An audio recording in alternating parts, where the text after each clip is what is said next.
وفاء الحمل طلع كاذب. لا يا شيخ حرام عليك، كنا عايزينك تطلعي حامل، اهو زياده الخير خيرين. احنا نقول هنا تحليل النسل وانت عمال تجيب عيال، وكله دخل يقول لك ده ارنبه ده ارنبه، بس ربنا يزيدهم.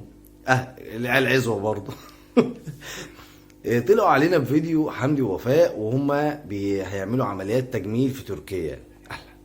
هو الموضوع حمل ولا الموضوع عمليات تجميل؟ حيرتونا معاكم، انتوا توهتونا عن المفاجاه، واللي هي اللي كانت شغله اصلا من اساس المتابعين.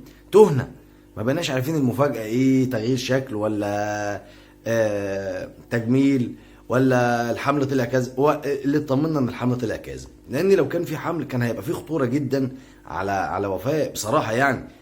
5 اولاد ربنا يحفظهم يا رب، 5 في عين العدو، السادس الله حي، السادس جاي. لا صعبه دي، هتبقى تقيله قوي. 6 هيبقوا كتير.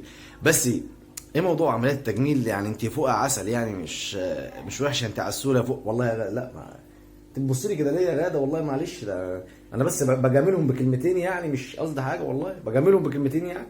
كان ما اقدرش يا حبيبي، انت حبيبتي، انت العسل والله. خلينا نرجع لموضوعنا. بنراضي برضو كل الاطراف يعني، هنعمل ايه يعني؟ لازم نراضي كل الناس، احنا اللي مطحونين في النص والله. تعالوا نخش في تفاصيل الفيديو النهارده بعد الصلاه على سيدنا الحبيب المصطفى اشرف الخلق سيدنا محمد، وعلى نهج الحق وكلمه الحق دائما مكتملين دائما مستمرين بحبكم ودعمكم يا احلى ناس في الدنيا. الفيديو ده بقى مفيش كلمه حق ولا بتاع، الفيديو ده هيبقى فيديو كوميدي باين ولا ايه؟ ما حيرتونا معاكم، حمدي ووفاء حيرونا معاهم، وكمان واقعين في ورطه ان دلوقتي يعني في محاوله لقلب الراي العام عليهم، واللي هم تصديرهم في منظر سيء، منظر اخوان مين يا عم؟ هو في حد هو انتوا هم اخوان ولا بيعرضوا كلام فاضي؟ ولا هو انتوا مش لاقيين حاجه تقولوها عليهم ولا ايه؟ الناس دي والله يا جدعان انا مش عارف.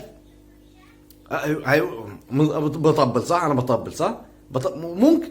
ممكن والله، بس انا مش عارف، مش لاقي طبله. بس يلا مش مشكله، اصل هو طالما بنقول كلمه حق يبقى لازم نكون بنطبل. بس الغريب ان مثلا يعني هم انقال عليهم اخوان، فالمفروض ان يبقى لهم فكر اخواني. بصراحه انا مش شايف الموضوع ده. هي الموضوع وما فيه ان حمدي ووفاء طلعوا واتكلموا في موضوع ان ضرب حصل معاهم كفرد، ما اتكلمش على دوله، اتكلم عنه كفرد. في كل مجتمع فيه الصالح وفيه الطالح، فيه الحلو وفيه الوحش. مين فينا ما قابلهوش حد في الشارع، حد في مصلحه، حد في شركه، حد في محل فاسد؟ اكيد فيه. مش كل الناس صالحين، مش كل الناس فاسدين. في كل مكان فيه الصالح وكل مكان فيه الطالح. فهو حكوا على موضوع حصل معاهم هم نفسهم. ممكن يكونوا هم فشلوا، بعيدا عن ان ممكن حصل معاهم موقف زي ده، ممكن يكونوا هم فشلوا فعلا ان هم ما عرفوش يديروا مكانهم بالطريقه الصحيحه، وهم طلعوا قالوا ده. كانوا مستائين للموقف اللي حصل معاهم لان خسروا. اي حد بيبقى خسران بيبقى حاسس ان جواه كده يعني متضايق. قالوا ايه بقى؟ نطلع بمفاجاه جديده، وهي عمليات تجميل. يعني مثلا انا اروح اكبر شنبي، اطلعه لفوق كده. الواد احمد ابني كان بيقول لي والله الموضوع ده، بيقول لي ما تطلع شنبك كده، اعمله كده ونلفه ونطلع في موسوعه جيمس بوند. ما يا محمد بطل تهريج، ومن النهارده انت واخد الموضوع بتهريج كده، الناس مش عايزه تضحك او مش عايزه الناس زعلانه. لا والله انتوا مش زعلانين، انا عارف انتوا مش زعلانين. بس طلعت وفاء النهارده بعمليه تجميل وخدت حمدي معاها. طب وفاء هتعمل عمليه تجميل عشان سنانها هتظبط ايه، تعمل تقويم وكلام من ده، ماشي. طب حمدي هيعمل تقويم؟ اسنانك معدوله باين ولا ايه؟ تهيألي كده. لا قال لك هنعمل تبييض. حلو التبييض. بس مش تبييض، ده سواك، سنه على سيدنا النبي عليه الصلاه والسلام. فراحوا عملوا عمليات تجميل اسنان. احنا كنا فكرنا التجميل ده هيبقى ايه، نكبر منخور، نصغر منخور، نكبر ودن، نصغر عين، نكبر شفه كده، مش عارف والله. بس هو التجميل طلع ايه؟ تجميل سنان تقويم يعني. فنعدي الحته ديت، والمهم ان طلع الحمل كاذب. فهل يا ترى حمدي ووفاء بيتوهونا عن الفيديو الاساسي واللي كان منتظر، وهو فيديو المفاجاه الكبرى، واللي هو الى الان بدات العيله تنزل فيديوهات كالعاده بدون مفاجاه كبرى؟ يكونش المفاجاه الكبرى طلعت مكانها واسع شويه؟ ما تهزرش يا عم محمد بقى. حاضر حاجة برضو يعني بتطرح الأسئلة وتخلي الواحد يفكر. احنا قلنا مفاجأة، مفيش مفاجأة، بدأت الموضوع، وده اللي اتكلمنا فيه قبل كده، ان كتر الكلام في موضوع فيه مفاجأة كبيرة، فيه مفاجأة كبيرة وما يحصلش مفاجأة كبيرة، ده بيخلي ثقة المتابع نوعا ما تقل من اليوتيوبر اللي بيتابعه.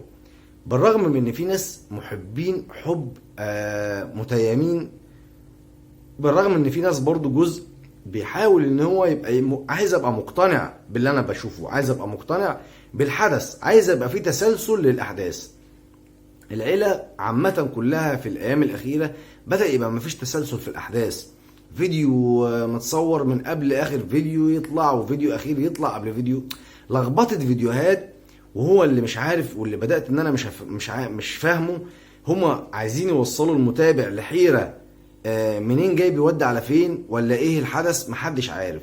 بس اللي انا بدأت اتأكد منه ان هما بيحاولوا يخلوا كل التوقعات، سيام من قنوات سيام من متابعين، تبقى توقعات توقعات يعني 0%. وده كمان مش حاجة حلوة لهم، ده بالعكس، كل ما يكون في توقعات وفي تشويق بيبقى المتابع متشوق، هل اللي انا توقعته صح، فاشوف فتابع الاحداث فكده. لكن بالرغم من ده في حالة تخبط في الفيديوهات، ده رأيي الشخصي، ممكن لكم رأي تاني. شايف ان في حالة كده عدم ترتيب، عدم نظام في الفيديوهات اللي بتنزل، تغيير في الاحداث وتغيير مفاجئ. هل دي له اسباب؟ انتوا ممكن تقولوا لي هل له اسباب ولا لا. بس النهارده فيديو عشان ما نخرجش عن نطاق الفيديو النهارده، وهو ان الحمل طلع كاذب، ووفاء كانت بتدعي ربنا طبعا وقالت هتنتبه وتخلي بالها ان ما يكونش فيه الله حي السادس جاي، حفاظا على صحتها وحفاظا انها تقدر تربي اولادها. ودي طبعا بصراحه دي الصح اللي المفروض ينعمل، لان احنا مش ارانب عشان كل سنه نولد عيل عشان خاطر مثلا نعمل بيه شو، هتبقى صعبه قوي. اما موضوع حمدي فهو راح يعمل تجميل لاسنانه، فده هو حق بصراحه، حقه يعني. يعني ايه المشكله يعني؟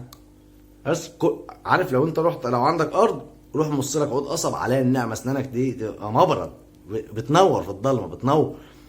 فربنا يوفقهم ويصلح لهم الحال. وطبعا يا ريت ما يكونش ده الفيديوهات اللي نازله دي كلها في محاوله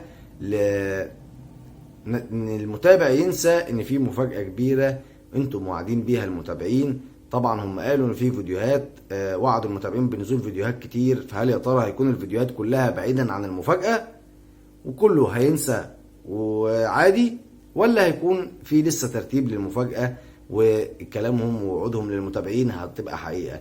هنعرض لكم التفاصيل اول باول ان شاء الله. بحبكم يا احلى ناس في الدنيا، صلوا على سيدنا الحبيب وانتظروا كل جديد. وشكرا على دعمكم الجميل، وشكرا للناس اللي دخلت لنا جديده، بحبكم في الله.